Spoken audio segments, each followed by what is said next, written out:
హల్లెలూయా. ఎలా ఉన్నారు అందరూ? బాగున్నారా? ఎవరు నిద్రపోకండి. ఇప్ అందరి ప్రార్థన వినండి, సరేనా? ప్రార్థన చేయాలా ఈరోజు? ఇంకేం చెప్పాలి చెప్పండి. కొత్తగా నేను కొత్త క్రియేటివిటీ చేయాలనుకుంటున్నా. నా బ్రెయిన్కి ఏమీ తట్టట్లేదు. మీకేమైనా తట్టితే నాకు చెప్పండి, సరేనా? మీరు కామెంట్ చేయండి, అక్క ఇలా చేయండి అలా చేయండి అని. నేను ఖచ్చితంగా చేయాలి అని ఒక చిన్న ఆశతో చేసి మీ ముందుకు వస్తాను. మీకు ఏం కావాలి చెప్పండి, అలానే చేసి పెడతాను, సరేనా? ఇప్పటికైతే ఈ వీడియో చూస్తే ఏమర్థమైంది మీకు? మెదక్ చర్చ్ మీది నుంచి ఒక పక్షి ఎగురుతుందంట. ఒక పక్షి ఎగరాలన్నా కానీ దేవుని ఆజ్ఞ ఉండాలి. మనం ఒక తుమ్మాలన్నా కానీ దేవుని ఆజ్ఞ ఉన్నప్పుడే మనం తుమ్మగలుగుతాం. ఎవరికైనా హార్ట్ అటాక్ వస్తే ఎట్లా అంటారు డాక్టర్స్ అంటారు, అతను ఇంకా బతకడు, చచ్చిపోతాడో, అతనికి ఇమీడియట్గా ఆపరేషన్ చేయాలి అని చెప్తాడు. అదే ఇంకొందరికేమో దూరం తీసుకెళ్ళి ఫ్రీగా హాస్పిటల్లో చికిత్సలు పొందడానికి దేవుడు సహాయపడతాడు. కానీ ఏదో వీళ్ళు డబ్బులకు ఆశపడి అలా చేస్తారు. కానీ ఒక్కొక్కసారి నిజమే చెప్తారు.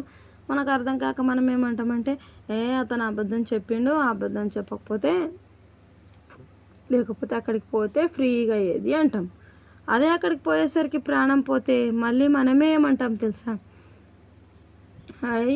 అతను అప్పుడు అప్పుడు చెప్తే అక్కడనే వస్తుంటే డబ్బులు ముఖం చూసినాము, అతను చనిపోయిండు అంటాం కదా. అన్నీ మనమే మాట్లాడతాం తెలుసా. దేవునికి ఒక్క ఛాన్స్ కూడా ఇయ్యమే మాట్లాడడానికి. అన్నీ మనమే, మానలో ఒక మనుషులం మనమే అంటాం.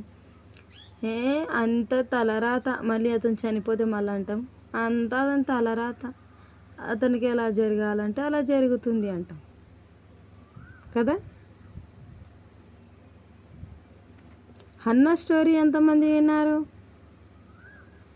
హన్నా స్టోరీ కూడా బాగుంది తెలుసా. ఎవరైనా వినకపోతే నా లాంగ్ వీడియోస్లలో, ప్రీవియస్ వీడియోస్లలో ఉంది, చూడండి. హన్నా తనకి పిల్లలు ఉండరు. చాలా రోజుల నుంచి బాధపడుతుంది, కృంగిపోతుంది, కృషించిపోయి చాలా బాధగా ప్రార్థన చేస్తుంది హన్నా. ప్రార్థన చేసినప్పుడు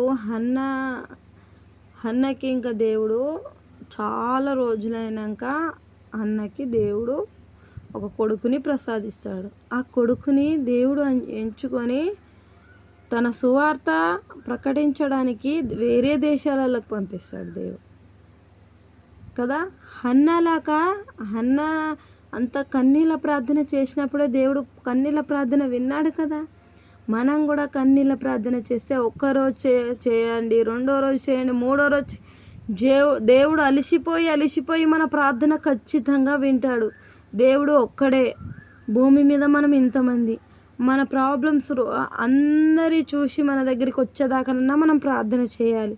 లేకుంటే నా బిడ్డ ప్రార్థన చేస్తుంది, దేనికోసమో ఏడుస్తుంది, కన్నీళ్ళ ప్రార్థన చేస్తుందని దేవునికి అర్థమయ్యి దేవుడు మన వైపు తిరిగి వచ్చడానికి సాయం దయచేయాలి.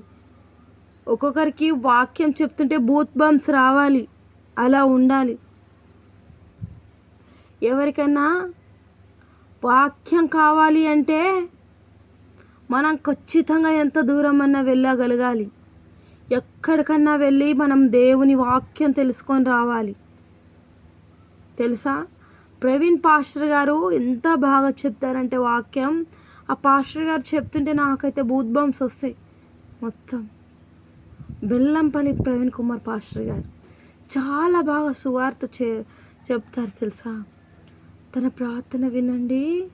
అసలు మన బ్రెయిన్లో ఏ కష్టాలు సుఖాలు ఉన్నా కానీ అన్నీ వదిలిపెట్టి ప్రశాంతంగా అక్కడ కూర్చొని వింటాం తెలుసా.